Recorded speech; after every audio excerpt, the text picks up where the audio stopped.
Bismillahirrahmanirrahim.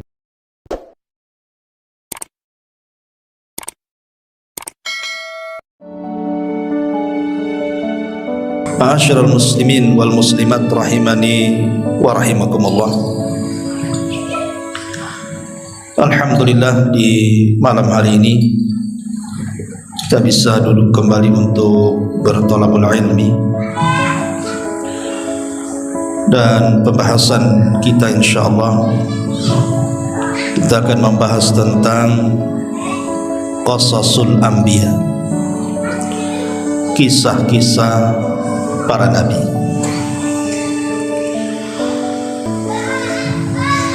Tentu kisah-kisah para nabi ini sangat penting dipelajari, karena sepertiga Al-Quran itu bicara tentang kisah-kisah. Isi Quran itu kan terbagi menjadi tiga.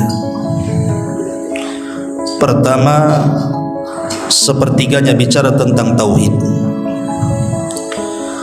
Yang kedua, sepertiganya bicara tentang ahkam al-ibadah, hukum-hukum ibadah. Dan sepertiganya lagi bicara tentang al-qasas, kisah-kisah. Dan itulah metode Al-Quran,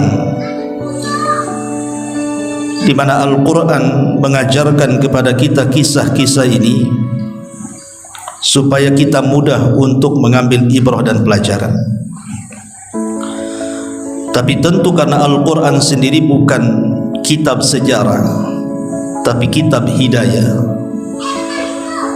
tentu ada kisah-kisah itu yang tidak diceritakan secara detail, tetapi Al-Quran hanya mengambil poin-poin tertentu yang bisa diambil hikmah dan pelajarannya. Sebab kalau ingin detail sampai menyebutkan nama, daerah, waktu dan begitu seterusnya, tentu kita mengacu kepada kitab sejarah. Tapi tetap acuan kisah-kisah para nabi ini mengambil daripada Al-Quranul Karim dan hadis-hadis Rasul, kemudian kita tambah sebagai pelezat dari kisah-kisah Israiliyat, kisah-kisah yang diambil dari Bani Israel. Karena di dalam Al-Quranul Karim, dari 25 nabi dan rasul itu tidak semua dikisahkan secara detail. Ada nabi-nabi yang memang dikisahkan secara detail seperti Nabi Yusuf, bahkan satu surat lagi dikisahkan dari awal sampai akhir. Atau mungkin kisah Nabi Musa yang hampir sebagian besar Al-Quran menceritakannya. Atau kisah Nabi Ibrahim mungkin agak lengkap. Tapi ada nabi-nabi itu yang dikisahkan secara global saja, seperti kisah Nabi Syuaib, kisah Nabi Saleh, kisah Nabi Nuh. Tetapi anehnya ada juga nama nabi yang dicantumkan dalam Al-Quran itu tapi tidak ada kisahnya, seperti kisah Nabi Dzulkifli, Ilyasa, disebutkan namanya tetapi tidak ada kisahnya. Begitulah metode Al-Quranul Karim, di mana Al-Quranul Karim hanya mengkisahkan sesuatu yang hanya bisa diambil pelajaran oleh kita. Walaupun kisah-kisah ini kan bercerita tentang umat dulu, tetapi yang namanya Al-Quranul Karim secara kaidah usul tafsir, al-ibratu bi umumil lafzi la bi khususi sabab, bahwa sebuah pelajaran yang kita petik dalam Al-Quran itu karena mengambil umumnya lafaz, bukan khususnya sebab. Makanya kisah dalam Al-Quran itu bukan dongeng, bukan hanya sekedar untuk supaya kita mudah tidur kemudian mendengar kisahnya, bukan hanya sebatas itu. Tapi lebih dari itu, nanti kita akan petik pelajaran-pelajaran dari kisah-kisah para nabi ini, dan akan syarat dengan pelajaran. Dan Sufyan Ats-Tsauri rahimahullahu taala mengatakan bahwa kisah itu jundun min junudillah, Dia adalah tentara dari tentara Allah Subhanahu wa ta'ala. Maknanya, dengan kisah itu kita bisa memetik pelajaran dalam kondisi apa kita sekarang, maka kita akan tenang dengan melihat kisah-kisah itu. Contoh umpamanya, kalau seandainya di antara kita sekarang tertimpa musibah, anggaplah sakit berkepanjangan, maka kita bisa melihat kesabaran Nabi Ayub alaihi salatu wassalam yang ditimpa penyakit selama 18 tahun lamanya, dan dia sabar. Atau mungkin di antara kita ada yang kemudian diuji oleh Allah Subhanahu wa ta'ala dengan penentangan dakwah kita ke masyarakat. Kita mengajak mereka tapi mereka menolaknya. Maka kita bisa melihat bagaimana Nuh alaihi salatu wassalam berdakwah 950 tahun, tidak ada yang mengikut kecuali sedikit. Bahkan Imam Ibnu Katsir menyebutkan setiap 20 tahun sekali baru dapat satu pengikut. Artinya kita bisa mengambil, memetik hal itu. Ma'asyiral muslimin yang dimuliakan Allah Azza wa Jalla, dan banyak lagi segudang manfaat yang kita akan petik dari kisah-kisah ini. Tentu yang pertama kita akan kisahkan dari 25 Nabi dan Rasul adalah kisah Nabi Allah Adam alaihi salatu wassalam. Inilah yang kita akan kisahkan malam ini. Kisah Abul Bashar, bapak dari seluruh manusia. Ma'asyiral muslimin yang dimuliakan Allah Azza wa Jalla, kita mengacu kepada surah Al-Baqarah. Baru kita bentangkan dan kita kuatkan dengan surat-surat yang lainnya, dan juga hadis-hadis Nabi SAW ataupun perkataan para ulama dan kisah-kisah Israiliyat, supaya nyambung kisahnya, enak didengarnya, dan bisa kita petik pelajarannya. Ma'asyiral muslimin yang dimuliakan Allah Subhanahu wa ta'ala, di dalam surah Al-Baqarah, tepatnya pada ayat 30 dan seterusnya, Allah Subhanahu wa ta'ala berfirman, wa idh qala rabbuka lil malaikati inni ja'ilun fil ardi khalifah qalu ataj'alu fiha may yufsidu fiha wa yasfiku dima wa nahnu nusabbihu bihamdika wa nuqaddisu lak qala inni a'lamu ma la ta'lamu. Dan ingatlah ketika Rabbmu berfirman kepada para malaikat, sesungguhnya aku hendak menjadikan seorang khalifah di permukaan bumi. Mereka berkata, mengapa engkau hendak menjadikan khalifah di bumi itu orang yang akan merusak bumi, menumpahkan darah, padahal kami senantiasa bertasbih dengan memujimu dan mensucikan kamu. Maka Allah berfirman, sesungguhnya aku mengetahui apa yang kalian tidak tahu.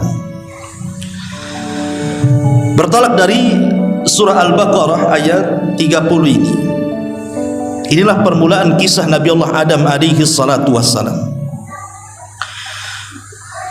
Nabi Adam alaihi salatu wassalam disebutkan di dalam Al-Quran itu 25 kali di beberapa ayat di dalam Al-Quranul Karim. Ketika Adam alaihi salatu wassalam belum lagi diciptakan, bumi yang kita pijak ini sudah ada penghuninya. Siapa penghuninya? Dari kalangan jin. Jinlah yang pertama kali menghuni bumi. Tetapi tabiat jin itu berbeda dengan manusia, karena jin itu lebih banyak yang jahat dibandingkan yang baik. Berbeda dengan manusia, lebih banyak yang baik dibandingkan yang jahat.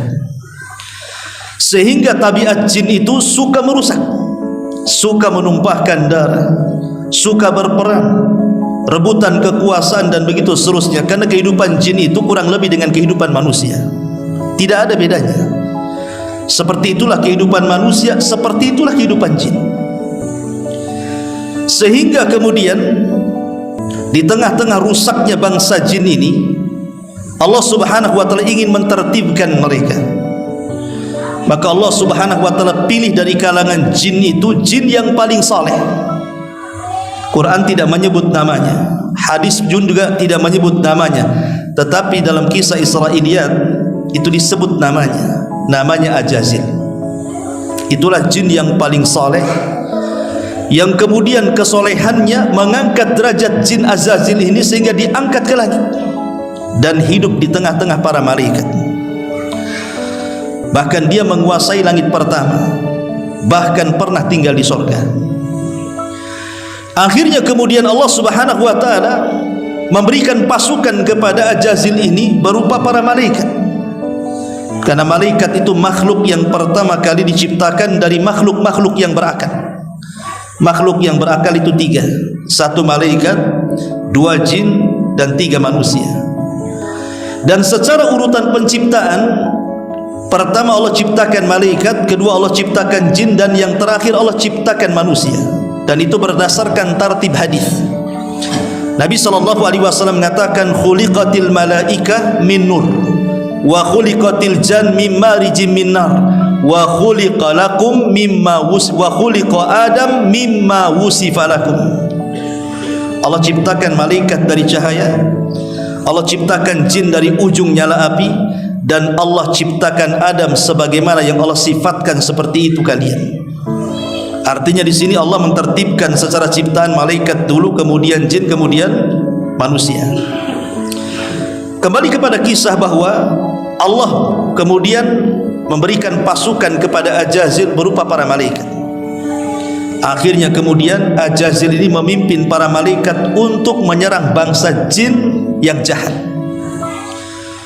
Sebagian jin akhirnya mereka dipenjarakan, dilempar ke lautan, dilempar ke pulau-pulau yang tidak berpenghuni, sehingga jin itu ada di mana-mana.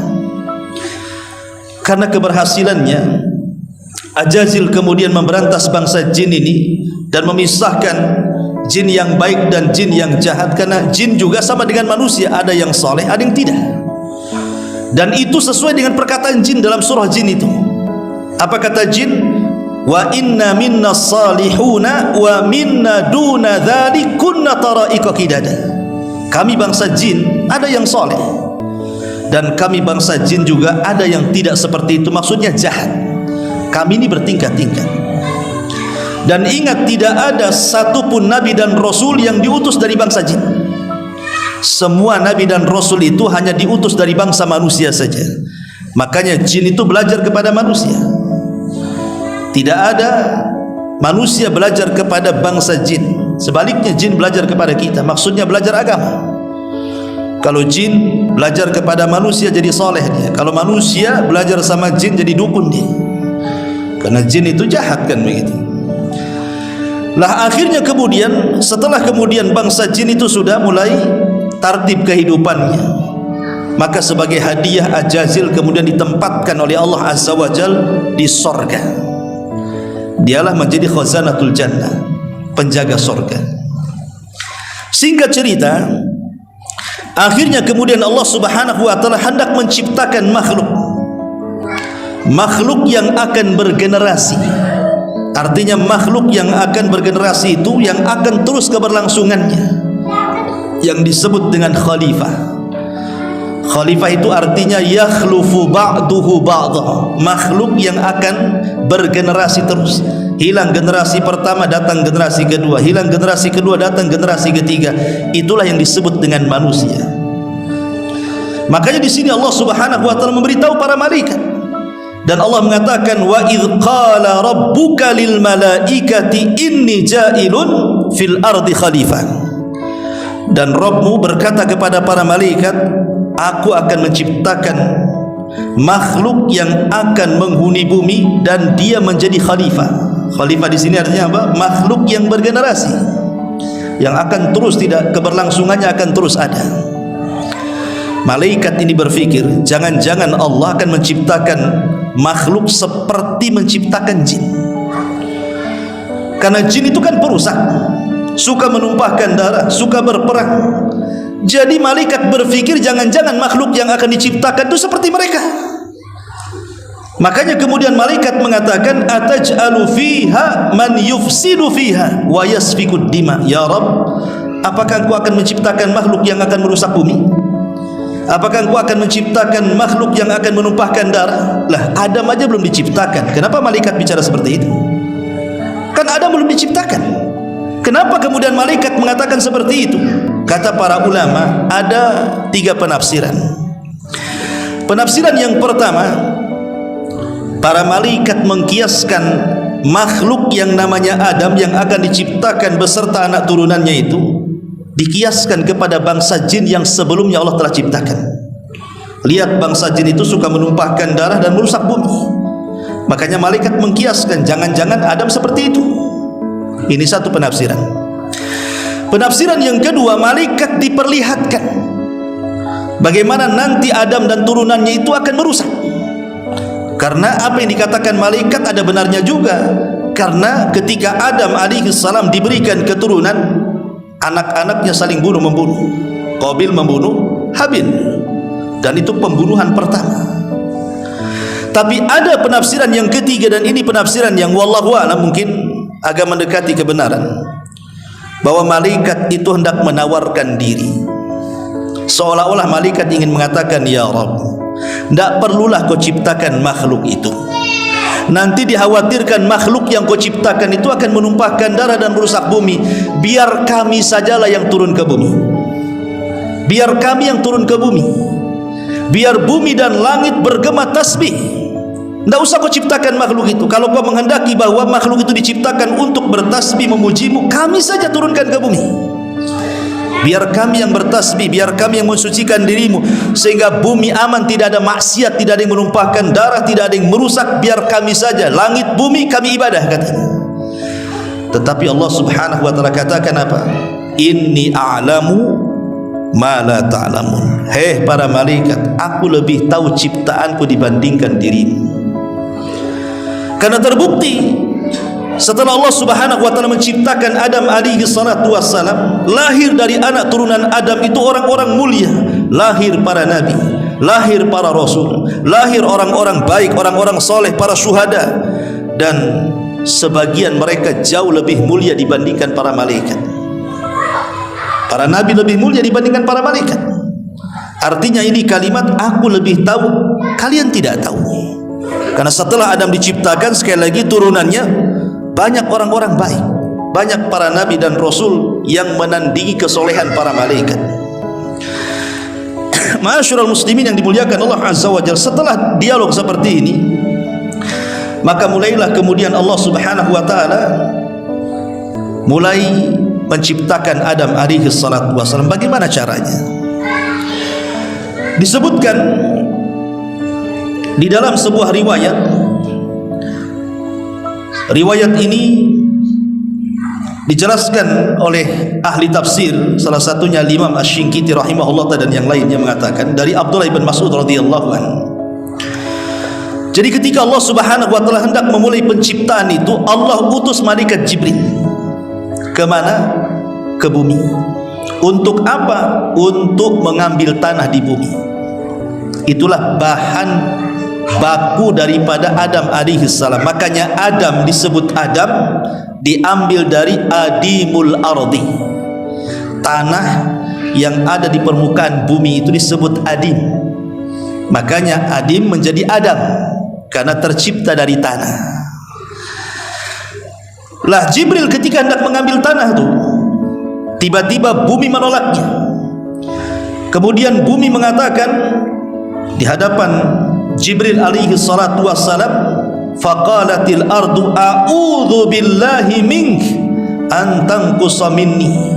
Aku berlindung kepada Allah wahai Jibril, kalau engkau hendak mengurangi tanah yang ada di bumi ini, aku tidak akan kasih. Kenapa kemudian bumi takut? Kalau seandainya tanah diambil oleh Jibril kemudian diciptakan makhluk, karena khawatir dari makhluk ciptaannya itu atau makhluk dari bahan baku bumi itu, kemudian mereka menjadi jahat, bahkan sebagian mereka masuk neraka. Makanya bumi menolaknya, nggak mau. Karena tidak berhasil, akhirnya Jibril pun naik lagi ke langit, melaporkan perkara ini kepada Allah azza wa jalla, bahwa bumi tidak mau diambil tanahnya. Akhirnya kemudian Allah subhanahu wa ta'ala mengutus Mikail. Rupanya bumi pun sama berlindung kepada Allah dari Mikail untuk mengambil tanahnya. Terakhir Allah subhanahu wa ta'ala mengutus malakul maut, malaikat pencabut nyawa.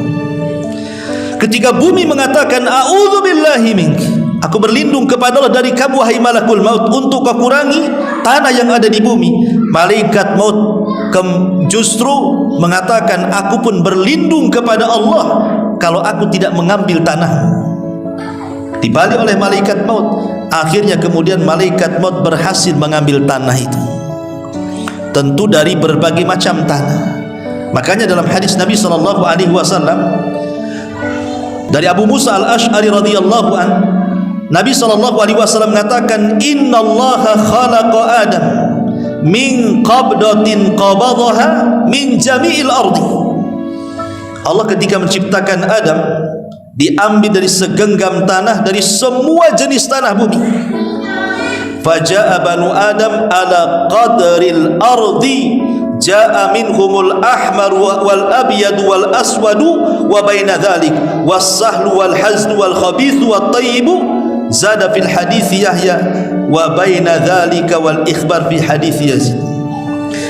Kemudian kata Nabi SAW, kemudian keturunannya datang dengan beragam sesuai dengan unsur tanah.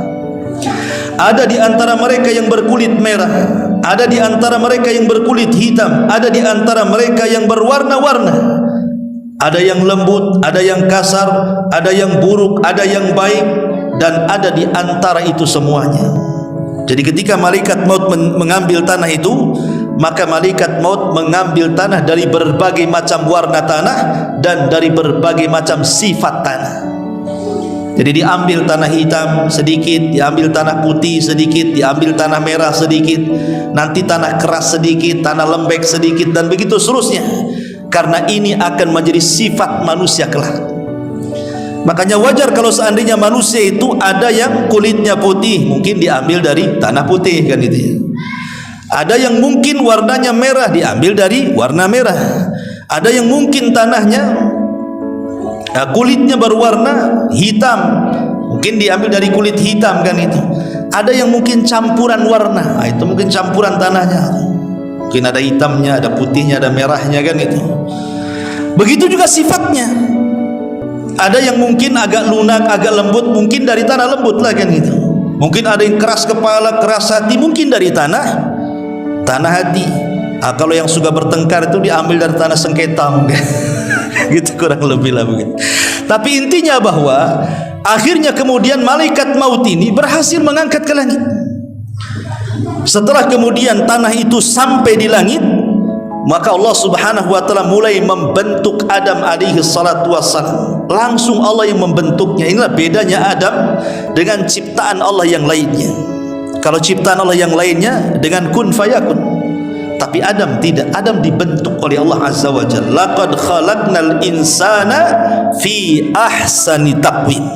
Sungguh kami ciptakan manusia itu sebaik-baik bentuk. Tidak ada bentuk terbaik melebihi bentuk manusia. Dan Allah Subhanahu wa taala menciptakan pertama Adam itu dari wajah dulu. Makanya kenapa kita tidak boleh kemudian memukul wajah ataupun memburuk-burukan wajah orang. Karena ketika kita menampar wajah ataupun memburuk-burukan wajah orang, sama dengan memburuk-burukan yang menciptanya Allah Subhanahu wa taala. Ma'asyiral muslimin yang dimuliakan Allah Azza wa Jalla, setelah kemudian terbentuk kepalanya, kemudian tangannya, kemudian badannya, kemudian kakinya, maka Allah Subhanahu wa taala membentuk Adam itu tingginya 60 hasta. 60 hasta, satu hasta itu setengah meter. Ya, berarti kalau 60 hasta ya kurang lebih 30 meter Adam itu. Dengan lebar 7 hasta artinya 3 meter setengah kali 30 meter. Makanya kalau antum pernah ke Saudi, di situ ada sepeda Nabi Adam. Kapan-kapan ada punya sepeda itu. Itu mungkin replika. Kalau mungkin sepeda itu ada di zaman Nabi Adam, ya seperti itulah besarnya gitu ya. Rupanya sepeda itu dari Jogja katanya. Dia dari Jogja, disebut sepeda Nabi Adam pula. Intinya bahwa Adam alaihi salatu wassalam kemudian dibentuk oleh Allah Azza wa Jalla dengan sedemikian rupa, yang berbeda bentuknya dengan malaikat, berbeda pula dengan jin. Karena ingat, jin itu sifatnya buruk. Tidak ada jin itu yang dari segi bentuk ya, rupa jin itu tidak seperti manusia, jin itu buruk. Makanya ketika ada seorang peruqyah, seorang syekh meruqyah, kemudian jinnya ngomong, rupanya jin itu yang masuk ke tubuh manusia adalah jin yang paling cantik di kaumnya. Jin yang paling cantik di kaumnya itu, yang ngaku jin yang paling cantik di kaumnya, masuk ke raga orang itu. Jadi sama syekh diruqyah. Kemudian ketika ditanya bentuknya, dia mengatakan, aku memiliki 9 kaki katanya. Ya buat apa juga kan, kalau ada gadis cantik kakinya 9, kira-kira mau enggak tuh? Itu namanya gurita, itu namanya sotong bahasa gitu ya. Jadi itulah bentuk jin kayak gitu. Jin itu tidak ada yang baik, bentuknya aja jelek. Tapi manusia itu dibentuk dengan sedemikian rupa gitu ya. Makanya Allah mengatakan tadi, laqad khalaqnal insana fi ahsani taqwim. Kemudian Allah biarkan dia mengering, tidak ditiupkan ruh, dibiarkan mengering dulu. Makanya kemudian Allah Subhanahu wa taala banyak berfirman di dalam Al-Qur'anul Karim, inni khaliqun basyaran min tin fa idza sawaituhu wa nafakhtu fihi min ruhi faqa'u lahu sajidin. Sesungguhnya aku menciptakan manusia dari tanah, dibiarkan mengering. Tanah itu dibiarkan mengering, ada yang mengatakan 40 tahun, wallahu a'lam. Tidak ada riwayatnya yang jelas, dibiarkan seperti itu. Lah ketika Adam sudah terbentuk jasadnya, iblis ini yang berada di sorga dengar bahwa Allah sudah menciptakan betul-betul makhluk yang dikehendakinya. Penasaran si Ajazil ini, karena Ajazil kan berada di sorga tuh, mulai hasad dia. Karena orang hasad itu adalah berkeinginan kalau nikmat orang itu hilang dan berpindah kepada dia. Dia takut kalau seandainya makhluk itu menggantikan posisi dia di sorga. Makanya kemudian Ajazil ini keluar dari sorga, kemudian melihat-lihat jasad Adam yang belum ditiupkan ruh, terkadang dipukul keluar suara. Kemudian dia masuk dari mulutnya, kemudian keluar dari duburnya, masuk dari lubang hidungnya, keluar dari lubang mulutnya, dan begitu seterusnya. Kemudian Ajazil mengatakan, oh ini bukan makhluk kuat katanya, ini makhluk lemah. Kenapa? Karena berongga, berarti dia butuh makan, dia butuh minum, ini makhluk lemah katanya. Apa kata Ajazil? Lau sullitu alayya la uhlikanna, kalau dikuasakan kepadaku makhluk ini sudah kuhancurkan katanya. Lihat hasadnya sudah nampak, padahal belum ditiupkan ruh tuh, hasad sudah nampak tuh. Makanya hasad itu penyakit pertama di langit dan penyakit pertama di bumi. Adapun hasadnya pertama kali di langit, hasadnya iblis kepada Adam. Adapun hasad itu penyakit pertama di bumi adalah hasadnya Qabil kepada Habil, sehingga terjadi pembunuhan. Jadi hasad ini bahaya ya. Akhirnya kemudian karena iblis menganggap itu makhluk yang lemah, dia biasa saja, tapi sudah ada hasad di hatinya. Sampai pada waktunya Allah Subhanahu wa taala mengumpulkan seluruh para malaikat, karena di sini akan ada peristiwa yang spektakuler, peniupan ruh. Semua malaikat hadir di situ. Lah ketika kemudian semua malaikat hadir di situ, Allah Subhanahu wa taala berfirman di dalam Al-Qur'anul Karim, wa idz qala rabbuka lil malaikati usjudu li adam fasajadu illa iblis aba wastakbara wa kana minal kafirin. Dan ingatlah ketika Rabbmu berfirman kepada para malaikat, sujudlah kalian kepada Adam. Maka semua malaikat sujud kecuali iblis. Dia enggan, dia sombong, dan termasuk makhluk yang kafir. Lah ketika Allah Subhanahu wa taala menciptakan Adam, kemudian ditiupkan ruh, itu belum sampai di perut, baru sampai di tenggorokan ruhnya. Tiba-tiba Adam bersin, hacih gitu ya, bersin, baru sampai di tenggorokan. Ketika Adam bersin, maka Allah Subhanahu wa taala ajarkan, kul ya Adam alhamdulillah, katakan wahai Adam alhamdulillah.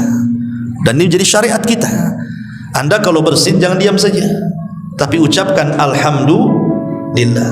Maka malaikat yang mendengar ketika Adam alaihi salatu wassalam mengucapkan alhamdulillah, semua malaikat mengatakan apa? Yarhamuka rabbuka ya Adam, semoga Allah merahmati engkau wahai Adam. Makanya sunnah bagi kita, kalau ada orang yang bersin dan dia mengucapkan alhamdulillah, jangan diam saja, kita katakan yarhamukallah. semoga Allah merahmati kamu. Itu doa, ya. Maka orang yang bersin mendoakan balik, ya, yarhamukallah. Kemudian kita doakan balik kepada yang mendoakan kita. Ma'asyiral muslimin yang dimuliakan Allah Subhanahu wa taala. Lah ketika kemudian ruhnya sudah mulai ke perutnya, mulai Adam merasakan lapar. Sementara di hadapan Adam itu ada pohon yang banyak buahnya. Maka Adam belum lagi ruh sampai di kakinya, tangannya sudah mulai meraba-raba ingin memetik buah tadi, ingin makan, padahal ruh belum sampai di kaki itu.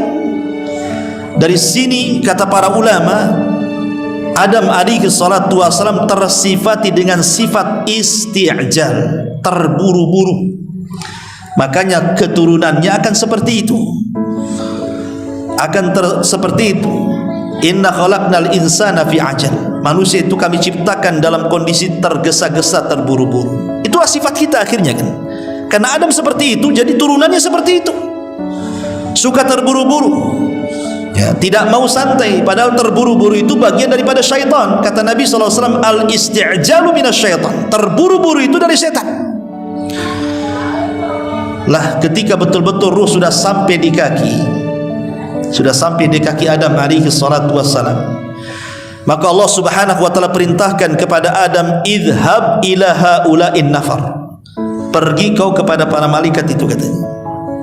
Ucapkan salam kepada mereka dan dengar kira-kira apa jawabannya. Maka Adam pun menghadap para malaikat dan mengucapkan salam, assalamu alaikum. Maka para malaikat menjawab, waalaikumsalam warahmatullahi wabarakatuh. Maka Allah mengatakan, ya Adam, itulah bentuk penghormatanmu dan penghormatan seluruh keturunanmu. Jadi kalau kita menghormati orang, maka kita ucapkan salam, ya.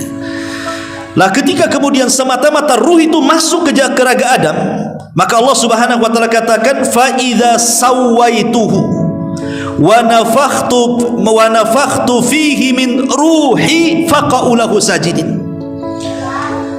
Allah mengatakan, apabila sudah kusempurnakan ciptaan Adam, semata-mata ruh sudah masuk ke jasad Adam, hei para malaikat, sujud kalian kepada Adam. Jadi perintah Allah, semata-mata ruh itu masuk ke dalam jasad Adam, maka semua malaikat harus sujud. Dari sini kita tahu bahwa malaikat sujud itu kepada siapa? Bukan kepada raganya Adam, tetapi kepada ruhnya Adam. Kenapa? Karena Allah Subhanahu wa taala mengatakan min ruhi, dari ruhku. Makhluk apabila diidofahkan, dinasabkan kepada Allah, maka makhluk itu punya kemuliaan. Contoh, Ka'bah disebut Baitullah, rumahnya Allah. Ketika rumah itu dinasabkan kepada Allah, berarti punya kemuliaan. Atau contoh mukjizat Nabi Saleh, naqatullah, untanya Allah. Berarti unta itu memiliki kemuliaan di antara unta-unta yang lainnya. Kenapa? Karena dinasabkan kepada Allah. Termasuk ruh Adam. Min ruhi, dari ruhku, artinya ruhnya Adam dinasabkan kepada Allah. Berarti ruh itu punya kemuliaan. Jadi ketika malaikat itu sujud, bukan sujud kepada raga Adam, tapi sujud kepada ruh yang merupakan kemuliaan karena dinasabkan kepada Allah Subhanahu wa taala.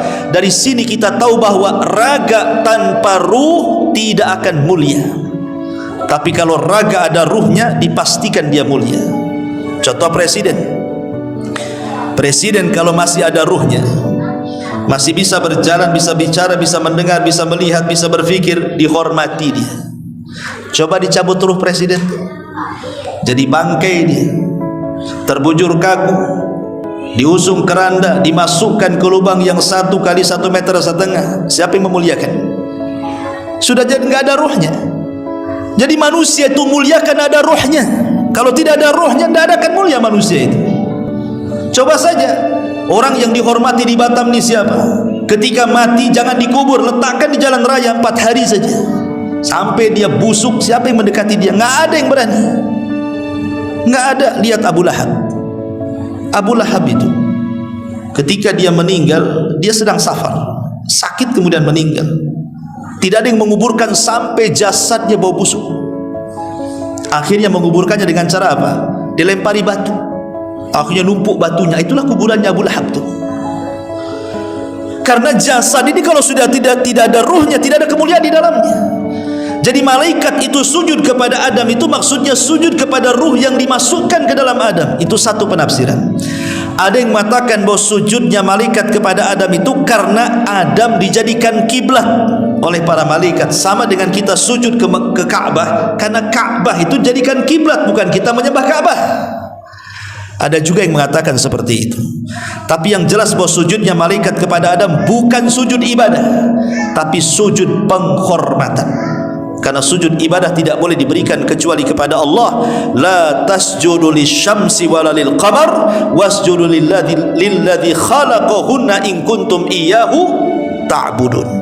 Jangan kalian sujud kepada matahari dan bulan, tapi sujudlah kepada zat yang menciptakan keduanya kalau kalian benar-benar beribadah kepada Allah. Sujud ibadah tidak boleh diberikan kecuali kepada Allah. Lalu maksudnya sujud apa di sini? Sujud penghormatan. Kalau tentara menghormati dengan cara seperti ini, maka malaikat menghormati Adam dengan cara sujud. Begitu maksudnya. Masalahnya, iblis itu ada di tengah-tengah malaikat. Ajazil itu ada di tengah-tengah malaikat. Ketika semua malaikat sujud, Ajazil pula tak mau sujud. Makanya kemudian Allah Subhanahu wa taala panggil Ajazil ini yang kelak akan jadi iblis.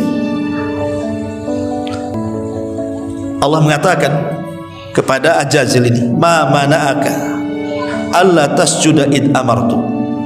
Apa yang mencegah kamu untuk sujud ketika aku memerintahkan engkau sujud? Apa kata Ajazil? Ana khairum minhu khalaqtani min nar wa khalaqtahu min tin. Ya Rabb, aku lebih baik dibandingkan Adam, katanya. Kenapa? Karena aku tercipta dari api, sementara kau ciptakan Adam dari tanah. Maksudnya apa iblis ini ngomong begini? Ajazil ini ngomong begini. Maksudnya begini, Ajazil ini yang kelak akan jadi iblis ini, dia menganggap bahwa posisi dia itu lebih mendekati malaikat dibandingkan Adam dengan malaikat. Kenapa? Karena malaikat tercipta dari cahaya, aku tercipta dari api. Api dengan cahaya mendekati, ya kan? Api dengan cahaya kan mendekati kan, karena dari api itu keluar cahaya. Loh, sementara tanah dengan cahaya mana bisa, nggak ada dekat-dekatnya pun tidak. Jadi seolah-olah Ajazil ini mengatakan aku lebih dekat dengan malaikat, berarti aku lebih mulia dibandingkan Adam yang kuciptakan dari tanah. Makanya dia dengan sombongnya mengatakan seperti itu. Itu tidak terkeluar kecuali orang yang sombong. Dari sini ada faedah, jangan pernah mengucapkan kalimat ana kalau dalam rangka menyombongkan diri. Kalimat ana itu kalimat saya.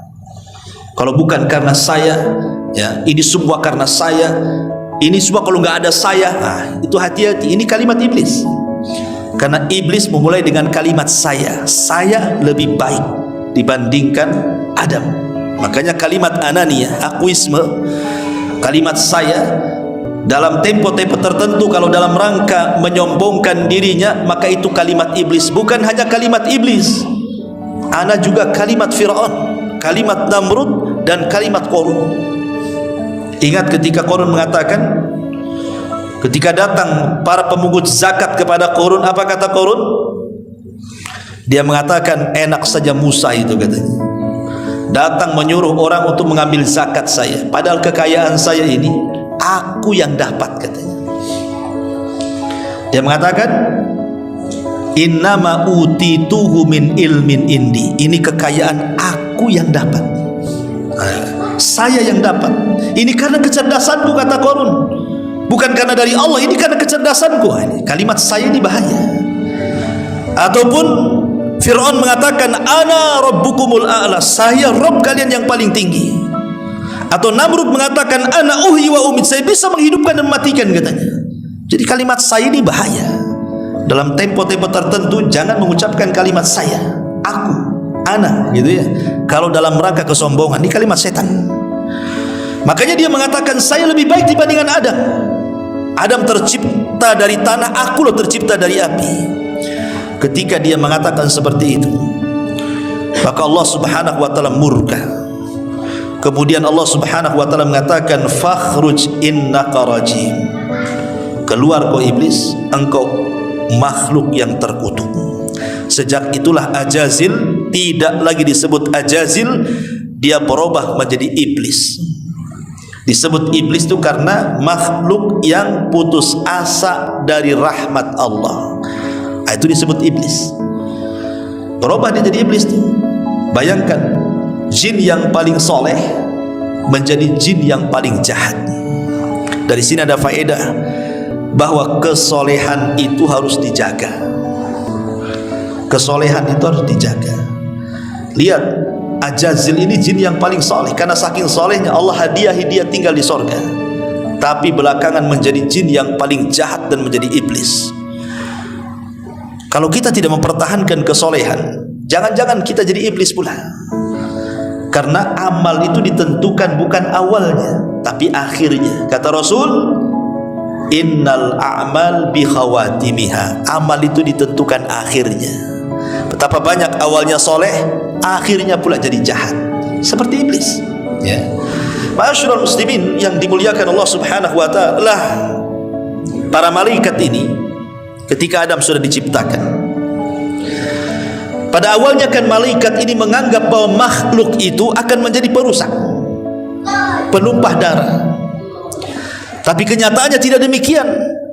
Justru Allah Subhanahu wa taala ingin membuktikan ciptaannya jauh lebih mulia dibandingkan para malaikat setelah tercipta Adam. Dengan cara apa? Dengan cara Allah ajarkan pengetahuan.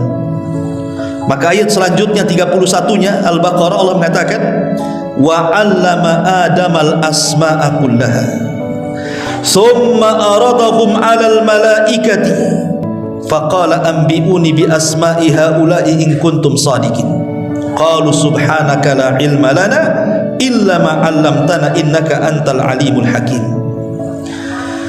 Dan dia mengajarkan kepada Adam nama-nama benda-benda seluruhnya. Kemudian dia mengemukakan kepada para malaikat. Lalu Allah berfirman, sebutkanlah kepadaku nama-nama benda-benda jika kalian memang benar-benar orang-orang yang mengetahui. Maka malaikat mengatakan, maha suci engkau ya Rabb, tidak ada yang kami ketahui selain apa yang kau ajarkan kepada kami. Sesungguhnya engkaulah yang maha mengetahui lagi maha bijaksana. Sebagian ahli tafsir mengatakan, apa yang dimaksud Allah mengajarkan pengetahuan kepada Adam itu? Sebagian tafsir mengatakan bahwa maksudnya Allah mengajarkan bahasa kepada Adam, di mana Adam itu akan paham dengan bahasa seluruh anak turunannya. Jadi kalau seandainya Allah takdirkan Adam hidup di zaman sekarang, ketemu orang Jawa, Adam bisa bahasa Jawa. Ketemu orang Padang, Adam bisa bahasa Padang. Ketemu orang Alor, Adam bisa bahasa Alor. Ketemu orang Inggris, dia bisa bahasa Inggris. Ketemu dengan orang Rusia, bisa bahasa Rusia. Ketemu dengan orang pedalaman, dia bisa tuh bahasa pedalaman itu. Ya, itu maksudnya Allah mengajarkan kepada Adam pengetahuan itu, maksudnya pengetahuan bahasa, di mana Adam akan paham seluruh bahasa anak turunannya sejak diciptakan sampai kiamat dibangkitkan. Dan orang yang menguasai bahasa, maka dia akan menguasai semuanya. Ya, lihat Bung Karno itu kan banyak tuh bahasa yang dikuasai itu. Makanya dia diplomasi yang luar biasa, orator, bahasa banyak dia tahu. Tapi Bung Karno beda dengan Adam. Adam semua tahu bahasa. Bahasa apa aja dia tahu. Dan itu tidak dimiliki para malaikat yang seperti ini. Ya.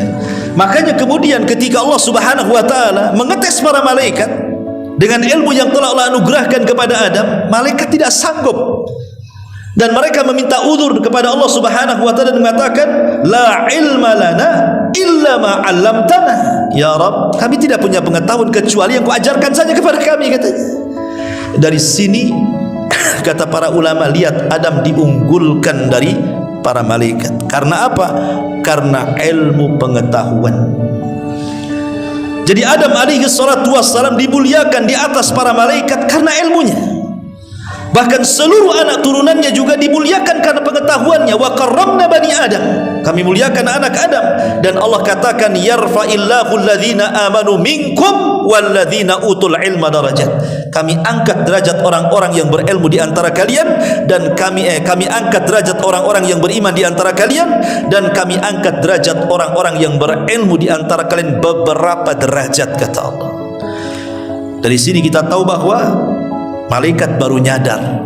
Yang awalnya mengatakan janganlah kau ciptakan makhluk yang akan menumpahkan darah, merusak bumi, rupanya makhluk itu jauh lebih mulia dibandingkan mereka, para malaikat, ya, Adam alaihi salatu wassalam. Maka ketika kemudian Adam diberikan pengetahuan, iblis makin hasad lagi dia. Makin hasad dia.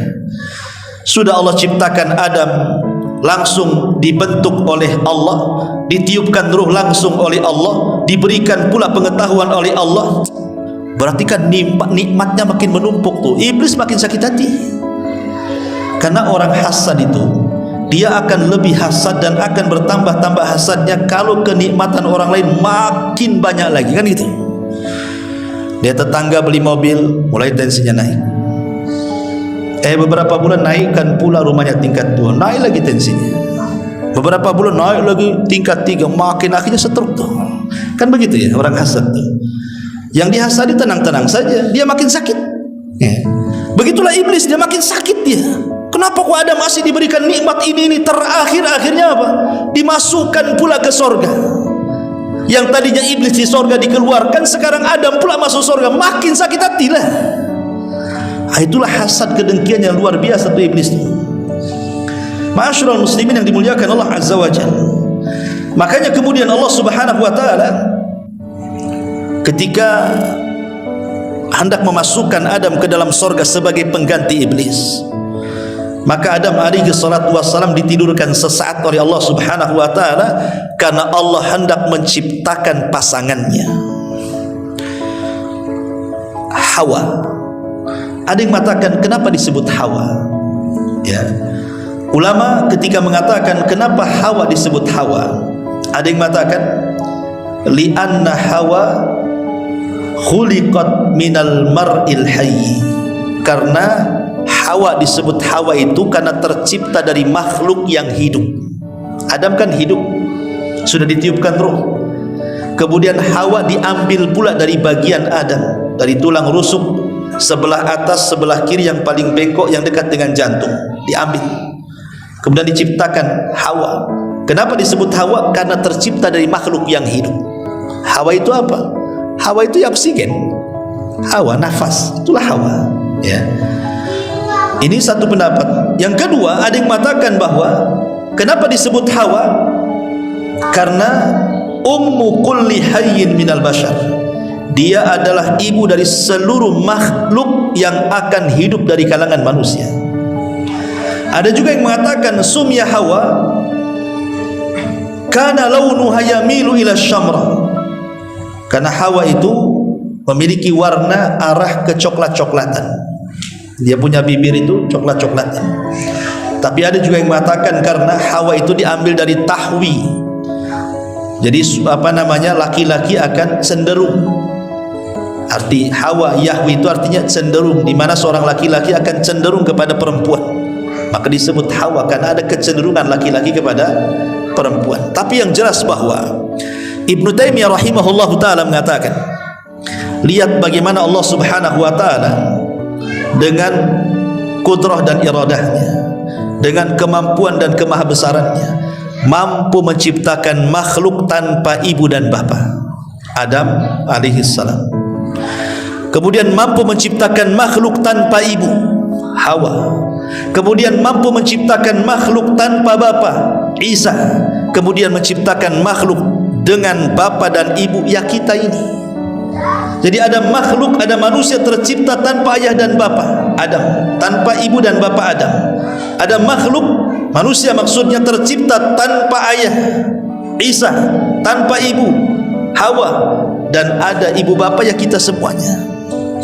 Tapi di sini kata Ibnu Taimiyah rahimahullah taala, lihat, sebenarnya kalau kita berpikir tentang Isa bin Maryam, itu tidak lebih hebat penciptaannya dibandingkan Adam dan Hawa.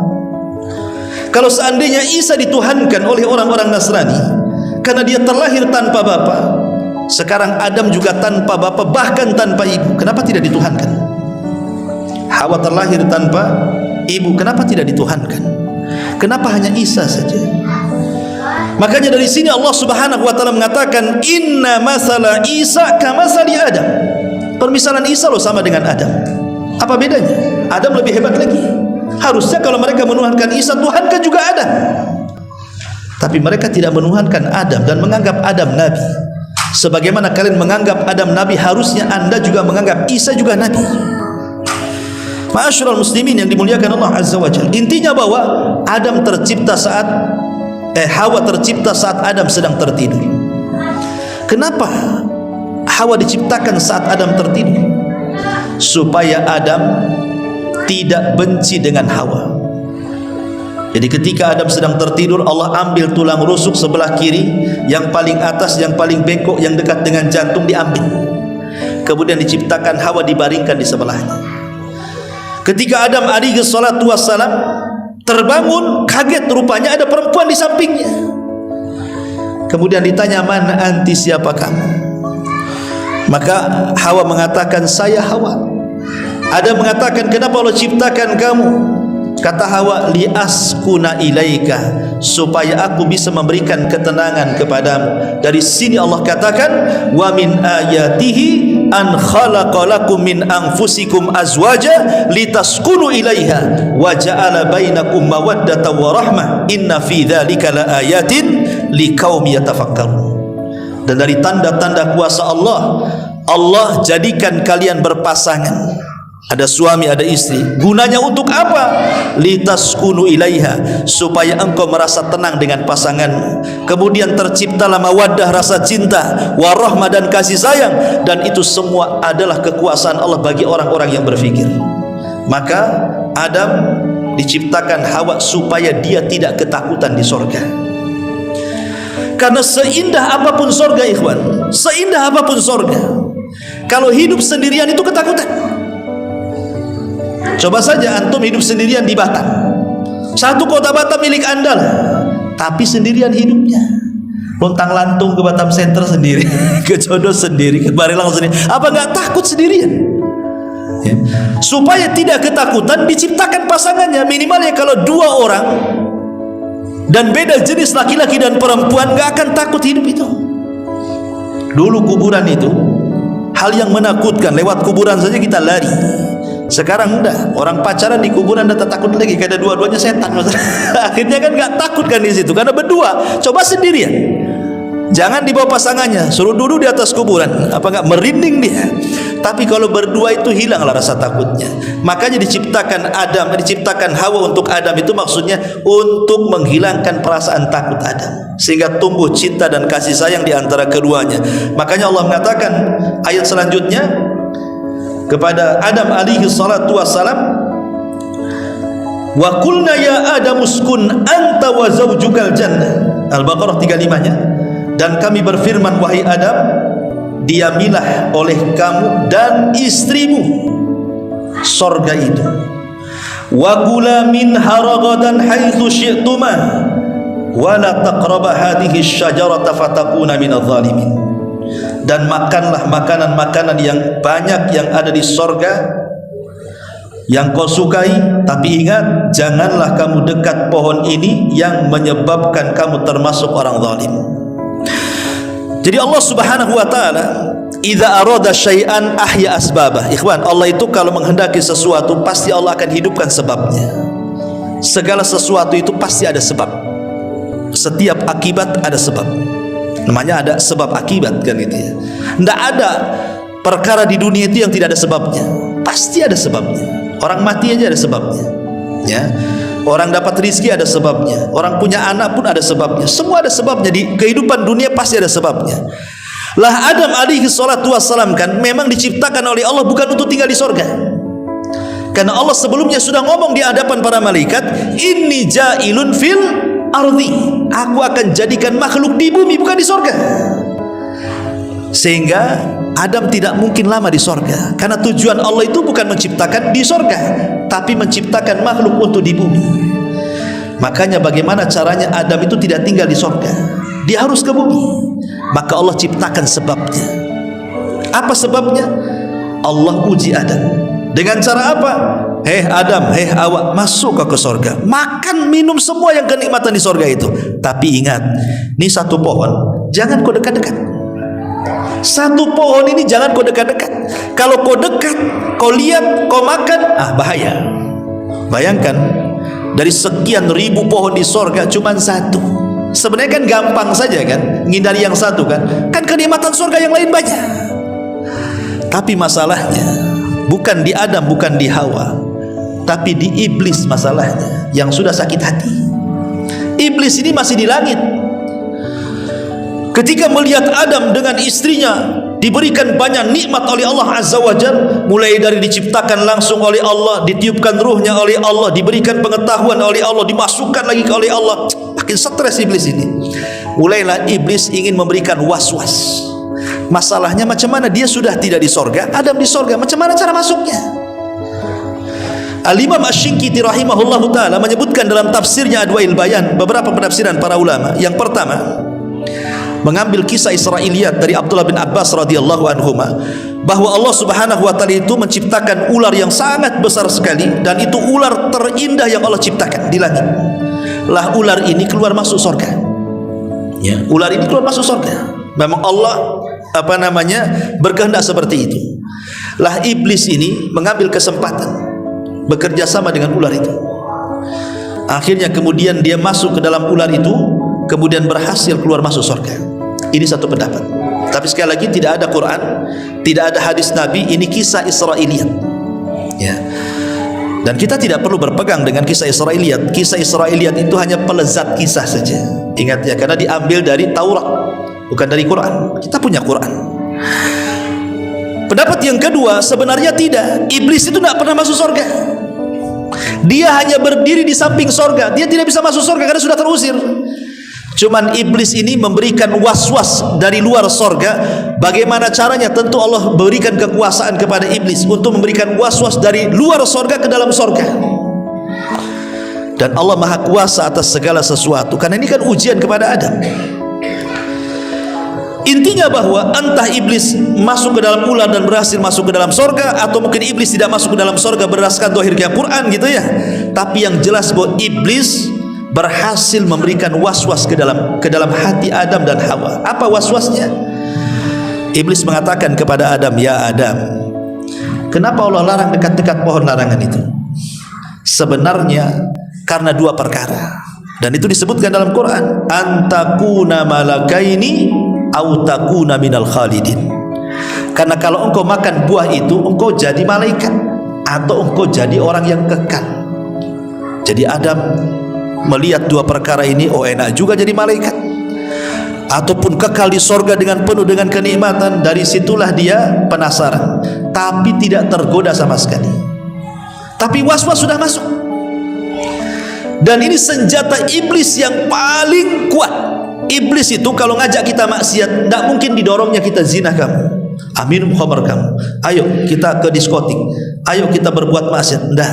Iblis itu tidak pernah nyeret kita, dorong kita, narik tangan kita, ndak. Iblis itu kalau nyuruh maksiat, dia cukup ngasih was-was saja. Sana enak, sana. Ngapain gua di sini malam-malam? Ya, dingin-dingin, sana-sana. Itu aja iblis itu. Dia ndak mungkin narik tangan kita. Enggak, bukan kayak gitu dia. Dia cukup ngasih was-was saja. Ngapain gua temenung di sini? Bagus gua berangkat ke Nagoya sana. Gitu aja dia. Tapi walaupun hanya itu, was-was itu, orang bisa bergerak maksiat loh ya. Itu hebatnya iblis tuh. Tapi Adam tidak bergeming dengan was-was itu. Akhirnya iblis karena putus asa tidak bisa menggoda Adam, dia cari trik yang kedua. Ingat, iblis itu banyak langkahnya. Namanya setan itu banyak langkah. Makanya Allah Subhanahu wa taala mengatakan apa? Wala tattabi'u khutuwatis syaitan. Jangan kalian mengikuti langkah-langkah setan. Setan itu banyak langkahnya. Ketika dengan cara was-was tidak bisa, akhirnya apa? Dia menggunakan qasam. Qasam itu apa? Sumpah.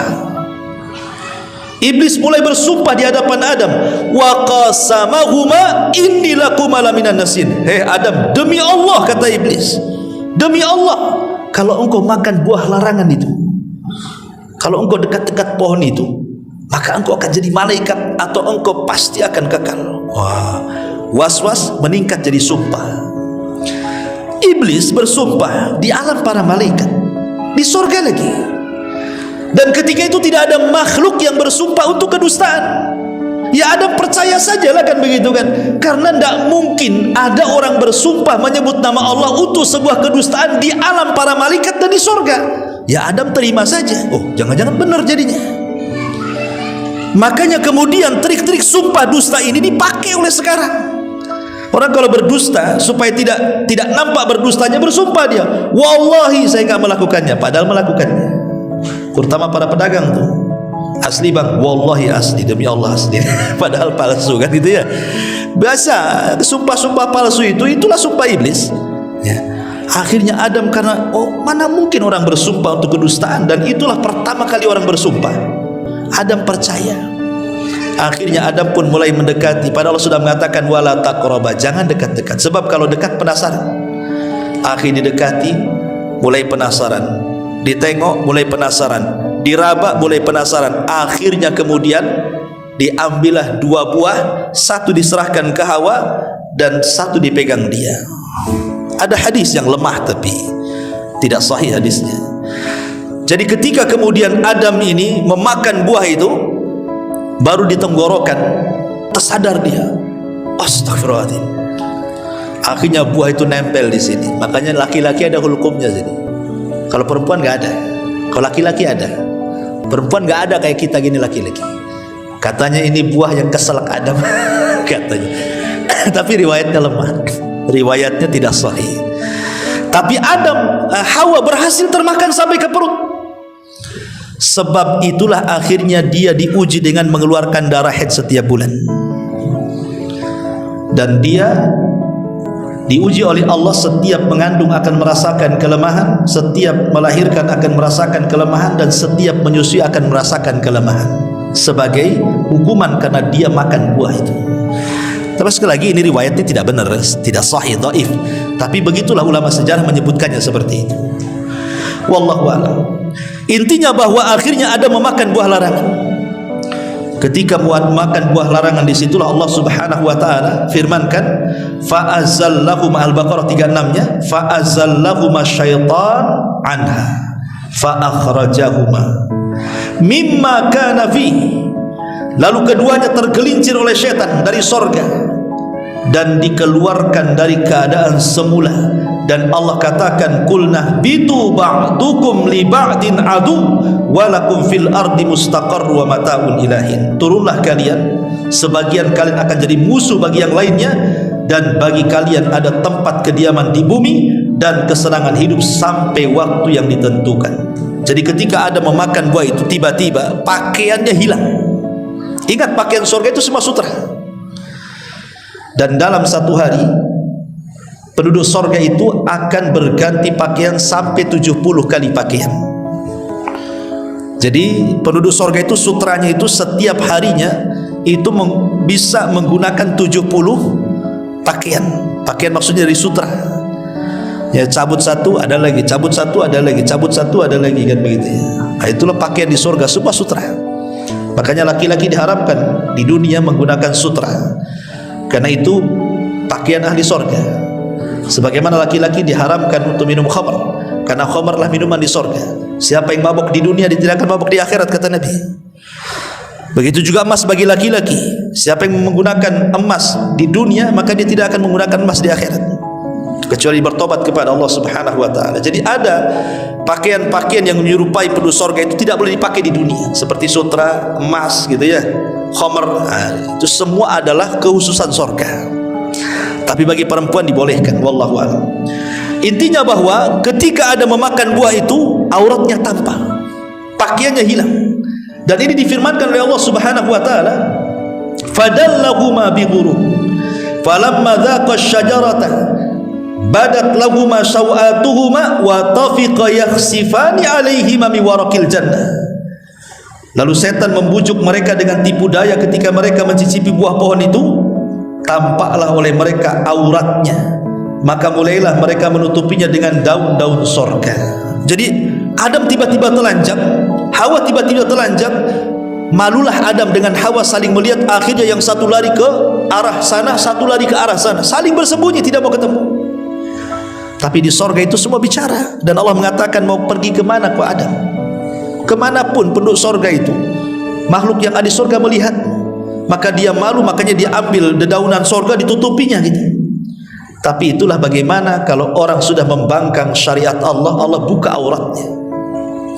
Nah, dari situlah kemudian Allah Subhanahu wa taala katakan, keluarlah kau dari sorga, turunlah ke bumi. Ada yang mengatakan bahwa ketika Adam alaihi salatu wassalam turun ke bumi, maka ada 4 makhluk yang ikut turun dengan Adam. Jadi ada 4 makhluk sorga yang ikut turun ke bumi bersama Adam alaihi salatu wassalam. Apa saja makhluk itu? Yang pertama, makhluk yang turun dengan Adam ke sorga adalah kurma. Tapi yang dimaksud di sini adalah kurma ajwa. Kurma ajwa itu kurma Madinah. Kan kurma itu banyak jenisnya. Tapi kurma Madinah itu beda. Karena siapa yang memakan kurma Madinah 7 butir di pagi hari, maka dia tidak akan terkena gangguan setan, sihir, hasad, dengki sampai sore hari.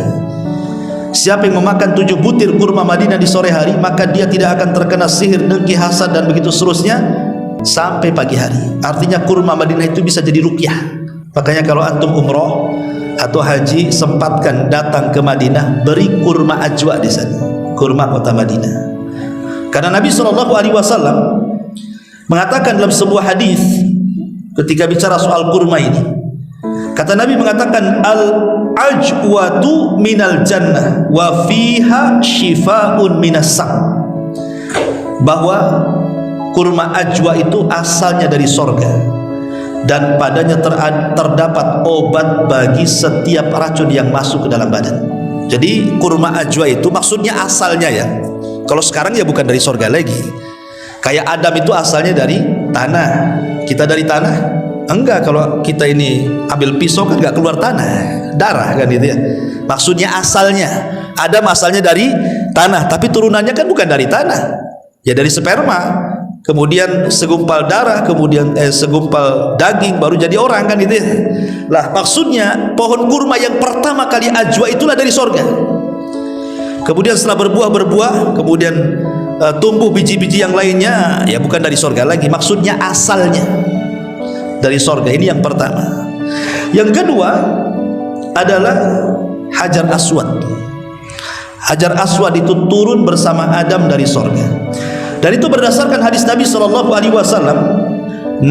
nazala al-hajarul aswad minal jannah wa huwa ashaddu bayadan minal laban fasawwadathu khotoya bani Adam. Kata Rasul, Hajar Aswad itu dari sorga. Dulu warnanya putih bercahaya, tapi menjadi hitam karena dosa-dosa anak Adam.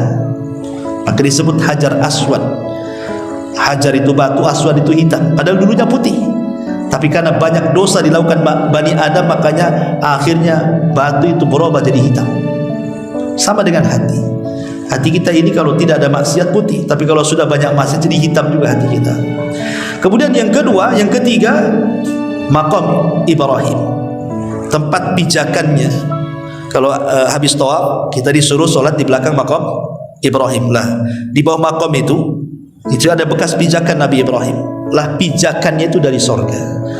Kata Nabi SAW ketika bicara tentang Maqam Ibrahim, inna rukna wal maqam yakutatani min yakutil jannah tamasallahu nurahuma walau lam yatmis nurahuma la adha'ata ma bainal masyriqi wal maghrib. Sesungguhnya rukun dan maqam keduanya adalah 2 permata dari sorga.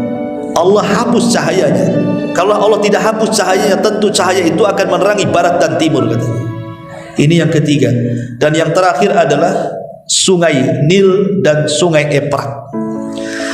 Kata Nabi SAW ketika bicara soal sungai Nil dan Efrat ini, ra'a arba'ata anharin, Nabi melihat 4 sungai, min asliha nahrani zahirani wa nahrani batinan, dua sungai zahir, dua sungai batin. Kemudian aku bertanya, ya Jibril, apa yang dimaksud sungai-sungai ini? Maka Jibril mengatakan, amma nahranil batinan, adapun dua sungai yang batin yang tersembunyi, itulah sungai-sungai di sorga. Wa amma zahiran, adapun sungai-sungai yang tampak adalah an-Nil wal Furat, maksudnya sungai Nil dan sungai Efrat. Maksudnya apa sungai Nil dan sungai Efrat? Maksudnya asal airnya, air yang pertama kali memenuhi sungai itu dari sorga. Ya sekarang bukan dari sorga lagi, maksudnya permulaannya, ya itulah dari sorga. Inilah makhluk yang turun bersama Adam. Pertanyaannya, Adam turun di mana? Memang Quran tidak menjelaskan Adam turun di mana. Kemudian hadis juga tidak menjelaskan Adam turun di mana. Tapi ada ijtihad para ulama yang kemudian mengatakan, ada yang mengatakan Adam itu turun di Sri Lanka. Di Sri Lanka di India sana. Tapi Hawa itu turun di Jeddah. Ini yang masyhur disebutkan ahli tafsir. Ya, jadi yang satu turun di Sri Lanka, yang satu turun di Jeddah. Kemudian saling cari. Ketika kemudian sudah dekat, maka tempat berdekatan disebut Muzdalifah. Kemudian ketika betul-betul ketemu, maka disebut Arafah. Kenapa Arafah disebut Arafah? Arafah itu artinya mengetahui. Ya, berarti Adam mengetahui Hawa, Hawa mengetahui Adam, maka tempatnya disebut Arafah. Makanya ada istilah padang Arafah. Itulah tempat pertemuan Adam dengan Hawa di situ, di Arafah. Disebut Arafah. Ya. Ma'asyiral muslimin yang dimuliakan Allah, lah ketika kemudian Adam bertemu, disitulah Allah Subhanahu wa taala kemudian datang menemui Adam. Kemudian Allah Subhanahu wa taala mengajarkan kalimat taubat. Apa kalimat yang diajarkan Allah kepada Adam? Rabbana zalamna anfusana wa illam taghfir lana wa tarhamna lanakunanna minal khasirin. Inilah kalimat pertama yang diucapkan Adam di dunia. Inilah ucapan pertama. Adam belum bicara. Inilah kalimat pertama yang ada di dunia. Rabbana zalamna anfusana, ya Rabb kami telah mendolimi diri-diri kami. Fa illam taghfir lana, jika engkau tidak mengampuni kami, wa tarhamna, dan tidak memberikan kasihan kepada kami, lanakunanna minal khasirin, tentu kami termasuk orang-orang yang rugi. Ketika Adam diajari kalimat taubat oleh Allah, dan inilah kalimat yang diucapkan pertama Adam, maka Allah mengatakan fataba alaihi, Allah pun terima taubatnya Adam. Innahu kana tawwabur rahim, karena Allah zat yang maha penerima taubat. Tapi iblis, ada yang mengatakan iblis diturunkan di lautan. Makanya istana iblis itu ada di lautan. Sebagaimana hadis yang sahih, bahwa iblis itu punya istana di lautan. Dari istana itulah iblis menyebarkan orang-orangnya, pasukan-pasukannya untuk ke daratan menggoda anak-anak Adam. Ada yang berhasil menggoda orang yang sholat tidak sholat, orang yang puasa tidak puasa, dan begitu seterusnya. Tapi tidak bangga bagi iblis. Iblis hanya bangga ketika ada anak buahnya berhasil menceraikan suami istri, langsung bangkit, diambil piala, diletakkan di kepalanya, anta, engkau adalah pasukan terelitku, katanya. Kenapa? Karena kalau orang sholat tidak sholat, dosanya untuk dia saja, korbannya satu. Orang puasa tidak puasa, korbannya satu. Tapi kalau orang bercerai, itu korbannya banyak. Pertama istri jadi korban, suami jadi korban, anak-anak pula jadi korban. Akhirnya istrinya kawin lagi, suaminya tidak mengakui anaknya. Suaminya kawin lagi, istrinya tidak mengakui anaknya. Iblis datang, nak, ibu bapakmu tidak mengakui kamu, kau jadi anak angkat aku aja. Jadi anak angkat iblis. Itulah kasihan orang-orang yang bercerai itu, korban semuanya. Ya. Jadi dari sini ma'asyiral muslimin yang dimuliakan Allah Azza wa Jalla, akhirnya Adam pun tobat. Ketika sudah tidak punya dosa lagi, maka dia kemudian bergerak ke mana? Bergerak ke tanah haram. Makanya dalam manasik haji, kalau kita sedang berada di padang Arafah, karena al-hajjul Arafah, ingat haji itu ditentukan dengan wukuf di Arafah. Maka siapa yang berdoa seperti doa Nabi Adam, Rabbana zalamna anfusana wa illam taghfir lana wa tarhamna lanakunanna minal khasirin, dan dia betul-betul ikhlas, maka dia pulang dari haji seperti bayi yang dilahirkan oleh ibunya, tidak punya dosa lagi, seperti Adam, tidak punya dosa. Maka dia masuk ke haram. Kemudian di situ malaikat membangun Ka'bah. Ingat Ka'bah yang pertama bangun siapa? Malaikat. Maka mulailah Adam kemudian beribadah. Itulah tanah pertama Allah diibadahi di permukaan bumi. Sebelum ada tanah tempat ibadah, disitulah tempat ibadah.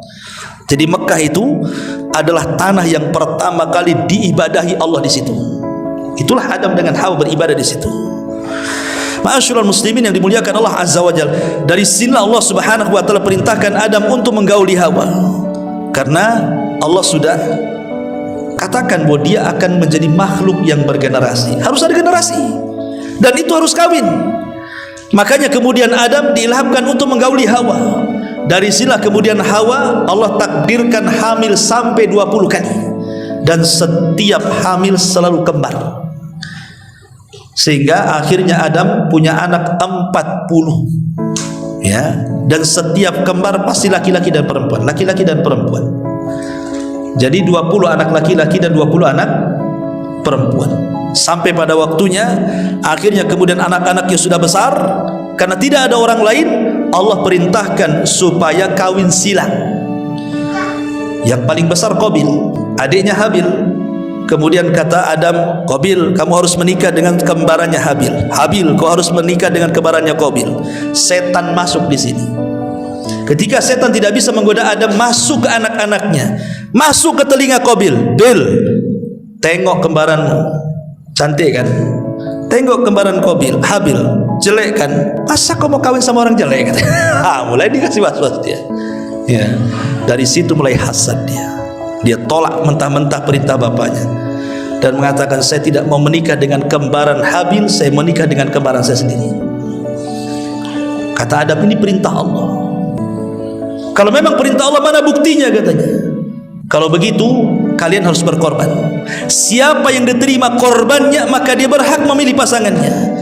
Makanya Allah mengatakan, watslu alaihim naba abnai adam bil haq idh qarraba qurbanan fatuqbila min ahadihima wa lam yutaqabbal minal akhar. Bacakan kepada mereka wahai Muhammad tentang kisah dua putra Adam, kata Allah.